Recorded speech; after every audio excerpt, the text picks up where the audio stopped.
Hello everyone, অনেকদিন পরে তোমাদের কাছে নিয়ে চলে আসলাম একটা ছোট্ট মিনি ব্লগ ভিডিও নিয়ে। আর আজ ছিল দাদার রিসেপশন পার্টি, তো আমরা সেখানেই চলে এসেছিলাম। এদিকে আমি আমার বোন দুজনে মিলে একটু ভিডিও করে নিয়েছিলাম। আর আমাদের দুজনকে দেখতে কেমন লাগছে কমেন্টে কিন্তু অবশ্যই জানি। বিয়ে বাড়িতে এসেছি, না খেলে কি আর হয়, তার জন্য আমরা চলে গেলাম খেতে। এদিকে ভাত, সবজি, পাঁপড়, ডাল সব কিছু দেওয়া হয়ে গেছিলো। আমি ডালটা নিয়ে নিই, তারপরে দিয়েছিলাম মাটন। তারপরে খেয়ে দিয়ে লাস্টে আমাদের দিয়েছিল দই, মিষ্টি এইসব। আর আমি দইটা আগে খেয়ে নিচ্ছি, তারপরে মনে পড়লো আমি ভিডিও করতে ভুলে গেছি, তার জন্য ভিডিওটা করে নিলাম।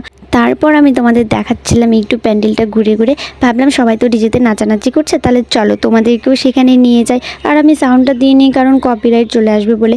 আর এদিকে আমি রিলস ভিডিও কয়েকটা বানিয়ে নিলাম। তোমরা যদি জানো আমি কী গানে ভিডিওটা বানাচ্ছি, তাহলে কিন্তু কমেন্টে অবশ্যই জানিও। ভিডিওটি ভালো লাগলে লাইক, কমেন্ট, শেয়ার অ্যান্ড চ্যানেলটিকে সাবস্ক্রাইব করে দিও। দেন সবারই কাছে ফটো তুলে চলে এলাম বাড়ি। Bye bye.